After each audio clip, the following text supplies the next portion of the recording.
Episode की starting में हमारे मेन कैरेक्टर किनसू को दिखाते हैं, जो कि क्लाउड पीक नाम के माउंटेन पर बहुत ही मेहनत करके चढ़ रहा होता है। ये देखकर वहां पर मौजूद लोग उसे देखकर कहने लगे होते हैं, कह रहे देखो वो कौन है वहां पर, वो क्लाउड पीक पर चढ़ने की कोशिश क्यों कर रहा है। दूसरा कहता है वो तो 18th सन ऑफ गॉड किनसू है। तीसरा कहता है कि वो अपने बेयर हैंड्स का यूज करके वहां पर चढ़ने की कोशिश क्यों कर रहा है, सीधा उड़कर क्यों नहीं चला जाता है। चौथा बंदा कहता है बकवास करना बंद करो, अगर वो उड़कर जा ही पाता तो इतना ज्यादा स्ट्रगल क्यों कर रहा होता। ये सुनकर एक बंदा कहता है हाँ मुझे याद आ गया, ये तो वही famous 18th son of God किनसू है, जो कि बहुत ही बड़ा गार्बेज है, वो तो उड़ भी नहीं सकता है, तो आखिर वो सन ऑफ गॉड कैसे बन गया। दूसरा कहता है उसके फादर किन फातियान के कारण। बाय द वे किनसू वहां पर चढ़ने की इतना ज्यादा कोशिश क्यों कर रहा है, क्या वो खुद को मारना चाहता है। ये सुनकर दूसरा बंदा कहता है कि कहना काफी ज्यादा मुश्किल है, after all sun of God का कॉन्फ्रेंस जल्दी हेल्ड होगा, जहाँ पर फेदर्ड गेट के सभी 18 के 18 सन ऑफ गॉड जमा होंगे। मैंने सुना है कि जो भी सन ऑफ गॉड के नाम के वर्दी नहीं होगा, उसे सन ऑफ गॉड के पोजीशन से वंचित कर दिया जाएगा। वहीं पर किनसू को दिखाते हैं जो कि बहुत ही मेहनत से वहां पर चढ़ने की कोशिश कर रहा होता है,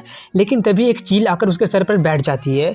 ये देखकर उसका दिमाग काफी ज्यादा खराब तो हो जाता है और वो किसी तरह से उसे वहां से भगाकर चढ़ना जारी रखता है और वो काफी ज्यादा मेहनत करने के बाद वो टॉप पर चढ़ जाता है और चढ़कर चैन की सांसें लेता है और कहता है कि फाइनली मैंने सक्सेसफुली साइन इन कर ही लिया। उसके पास एक सिस्टम होता है जो कि सक्सेसफुली साइन इन करने के लिए उसे कंग्रेचुलेशन कहता है और रिवॉर्ड के तौर पर उसे एक ऐसा दानत्यान देता है जिसमें अनलिमिटेड स्पिरिचुअल पावर होता है और वो कभी भी खाली नहीं होगा। ये देखकर किनसू काफी ज्यादा सरप्राइज हो जाता है और उसके साथ साथ वो काफी ज्यादा खुश भी हो जाता है और वो कहता है कि ये तो वही लेजेंडरी दानत्यान है जिसे पाने के लिए एंशिएंट एम्परर भी बहुत ही ज्यादा मेहनत किया करते थे। अगर किसी को पता चल जाता है कि ये मेरे पास है तो वो तो जलकर मार ही जाएगा। वो उसे लेकर कल्टीवेट करके अपने बॉडी में उसे अब्जॉर्ब करने लगता है, जिससे वहां पर बहुत ही ज्यादा मात्रा में स्पिरिचुअल एनर्जी आने लगती है। ये देखकर वहां पर आसपास मौजूद जितने भी लोग होते हैं वो काफी ज्यादा हैरान हो जाते हैं कि आखिर वहां पर हो क्या रहा है। वहां पर तो अभी 18th सन ऑफ गॉड चढ़ा था, क्या वहां पर कोई हेवनली ट्रेजर तो नहीं था ना जिसके बारे में हम लोग नहीं जानते हो, नहीं तो वो इतना ज्यादा मेहनत करके चढ़ाई क्यों था।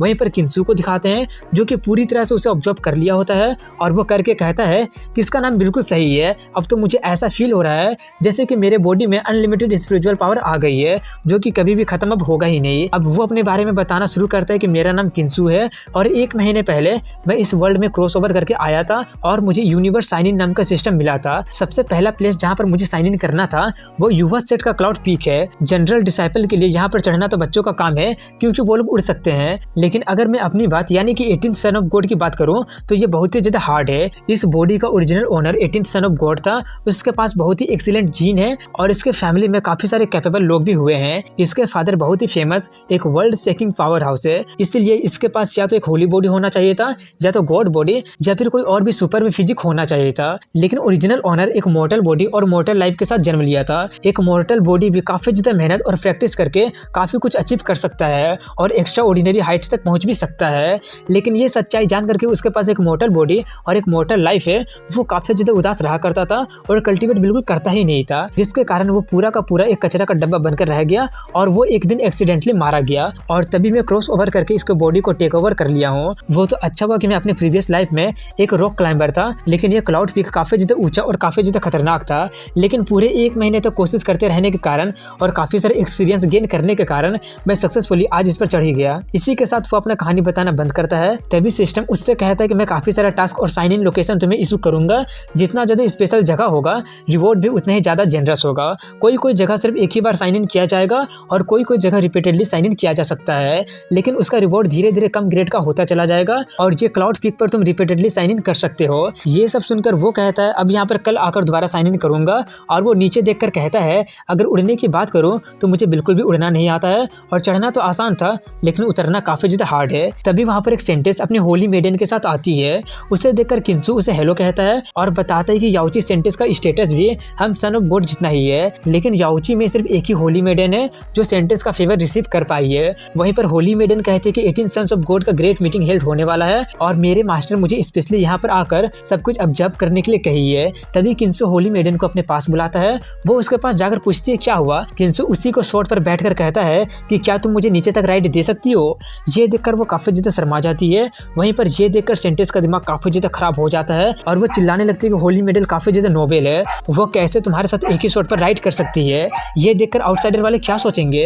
होली मेडन पैनिक होते हुए कहती है कि 18th सन ऑफ गॉड का कल्टीवेशन काफी अच्छा नहीं है, इसलिए मैं इसे राइड दे सकती हूँ, लोग ज्यादा कुछ नहीं कहेंगे। ये सुनकर किनसू और ज्यादा फ्लर्टी बनते हुए उसे हेल्ड करते हुए कहता है कि मेरा कल्टीवेशन सिचुएशन बहुत ही ज्यादा लो है, अगर मैं तुम्हें होल्ड नहीं करता हूँ तो मैं गिरकर मारा भी जा सकता हूँ, तुम समझ रही हो ना। ये देखकर वो शर्म के मारे पानी पानी होने लगी होती है। तो वहीं पर ये देखकर सेंटेंस का दिमाग और ज्यादा खराब हो जाता है और वो अपना स्वॉर्ड निकालते हुए कह रही होती है कि अपना हाथ जल्दी से वहां से हटाओ, आखिर तुम्हारी हिम्मत कैसे होगी उसकी डिसरिस्पेक्ट करने की, अब तो तुम्हें मरना ही पड़ेगा। वहीं पर होली मेडन थोड़ी सी शर्माते हुए उससे कहती है मैं समझ सकती हूँ। ये सुनकर उसका दिमाग और ज्यादा खराब हो जाता है और वो ना चाहते हुए भी उससे अपना स्वॉर्ड वापस रखना ही पड़ता है। और वो सोचती है कि सभी लोग कहते हैं कि 18th सन ऑफ गॉड बहुत ही बड़ा लूजर है, लेकिन आज मैं देख ही लूँ कि ये कितना बड़ा मूर्ख है। इसके बाद दिखाते हैं कि वो लोग वहां से जाने लगे होते हैं और किंसु आसपास का नजारा देख ही रहा होता है कि तभी सिस्टम कहता है कि साइन इन प्लेस रिफ्रेश हो गया है और अगला साइन इन करने का जगह है क्लाउड क्लिफ स्टोन कार्विंग। ये सुनकर वो उससे पूछता है आखिर हम लोग जा कहाँ पे रहे हैं। वो बताती है कि सन ऑफ गॉड का कॉन्फ्रेंस होने में अभी थोड़ा सा टाइम बचा हुआ है, इसलिए मैं क्लाउड क्लिफ स्टोन कार्विंग पर जा रही हूँ। युवा गेट का यूना स्टोन कार्विंग का ओरिजिन काफी ज्यादा मिस्टीरियस है, वो हेवन के अपॉर्चुनिटी को कंटेन्स करता है,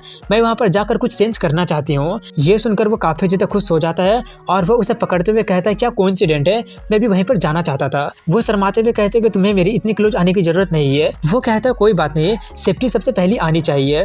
वहीं पर ये सब देखकर सेंटेंस का दिमाग और भी ज्यादा खराब होने लगा होता है। इसके बाद यूना रॉक कार्विंग को दिखाते हैं जहाँ पर 11th सन ऑफ गॉड होता है जिसका नाम द्वान जिनफे होता है। तभी एक बंदा 11th सन ऑफ गॉड से पूछता है कि क्या होली मेडन सच में यहाँ पर विजिट करने आएगी। वो कहता है ऑफकोर्स याओची की मेडन मेरी रिक्वेस्ट पर यहाँ पर ऑब्जर्व करने जरूर आएगी। ये सुनकर वहाँ पर मौजूद सभी लोग बातें करने लगे होते हैं कि याओची की मेडन काफी ज्यादा नोबेल है, वो तो काफी ज्यादा प्योर है, सिर्फ 11th सन ऑफ गॉड ही उससे अपने आप को पूरी तरह से दिखा सकते हैं। मैंने सुना है कि होली मेडन याओची में ही पली बड़ी है और वो आज तक किसी भी लड़के से बात तक नहीं की है, लेकिन वो 11th सन ऑफ गॉड के कहने पर यहाँ पर आ रही है। 11th सन ऑफ गॉड तो काफी ज्यादा महान है। अपने बारे में इतना सारा तारीफ सुनकर वो चने के झाड़ पर चढ़ गया होता है और उनसे कहता है कि वो सच में काफी ज्यादा प्योर और काफी ज्यादा सेंटली है। वो आज तक किसी भी मैन के कांटेक्ट में नहीं आई है, सिर्फ सन्स ऑफ गॉड ही वो मैन है जो उसके कांटेक्ट का वर्दी है। मैं अगर दूसरे सन ऑफ गॉड की बात करूँ तो होली मेडन से बात करना तो तुम भूल ही जाओ, वो लोग तो उसे अभी तक देखे भी नहीं होंगे। तभी वो लोग देखते हैं कि वो लोग वहां पर पहुंचने वाले होते हैं, लेकिन वो लोग नोटिस करते हैं कि होली मेडन के पीछे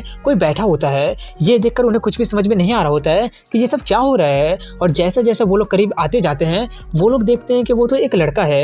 ये देखकर वहां पर मौजूद सभी लोग आपस में बातें करना शुरू कर दिए होते हैं कि तुमने तो कहा था कि होली मेडन तो सिर्फ 11th सन ऑफ गॉड से फेमिलियर है। सिचुएशन को देखकर ऐसा लग रहा है जैसे कि उन दोनों का रिलेशनशिप ऑर्डिनरी तो नहीं है। और जैसे जैसे वो लोग ज्यादा करीब आने लगे होते हैं ये देखकर वो लोग कहने लगे होते हैं कि देखकर वो बंदा कुछ ज्यादा फेमिलियर लग रहा है। ये सब देखकर 11th सन ऑफ गॉड का दिमाग काफी ज्यादा खराब हो जाता है। वहीं पर उस जगह पर पहुंचने के लिए और साइन इन करने के लिए सिस्टम उसे कांग्रेचुलेशन कहता है और रिवॉर्ड के तौर पर वो बॉडी रिलेम के 4th लेवल में पहुंच जाता है।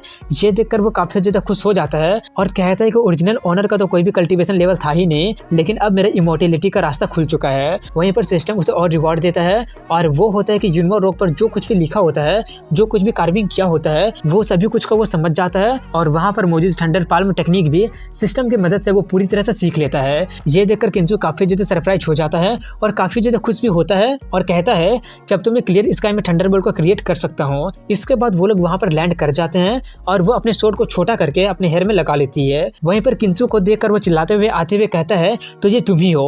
किंसु उसे देखकर कहता है क्या हुआ, तुम मुझे बुला क्यों रहे हो, और बताता है कि युवा सेक्ट काफी ज्यादा ब्रूटल और कॉम्पिटिटिव है। सन ऑफ गॉड के बीच का कंपटीशन तो और भी ज्यादा इंटेंस है। 18 सन्स ऑफ गॉड में से सिर्फ एक ही सन ऑफ गॉड एम्परर बनेगा और बाकी के 17 सन ऑफ गॉड कंपटीशन में मारे जाएंगे। इसलिए एम्परर बनने का बैटल लाइफ और डेथ का बैटल है। इतना बताकर वो पूछता तुम्हें क्या हो गया है। वो गुस्से में चिल्लाते हुए कहता है कि तुम फिजिकली और इमोशनली पूरी तरह से बर्बाद हो चुके हो, तुम तो सिर्फ नाम मात्र के ही सन ऑफ गॉड हो। तुम्हारी हिम्मत कैसे हो गई पब्लिकली होली मेडल को इंसल्ट करने की। लगता है कि आज मुझे तुम्हें एक सबक सिखाना ही पड़ेगा। मैं नहीं चाहता हूँ कि आउटसाइडर वाले लोग ये सोचे कि होली मेडल एक सेलेक्टिव वुमेन है। किंसु कहता है कि मैं होली मेडल के साथ हूँ, तो उससे तुम्हें क्या हो रहा है, अपने काम से काम रखो। और फिर से वो उसे अपने करीब लाते हुए कहता है कि तुम इसके बारे में क्या सोचती हो। और यहीं पर इस एपिसोड की एंडिंग हो जाती है।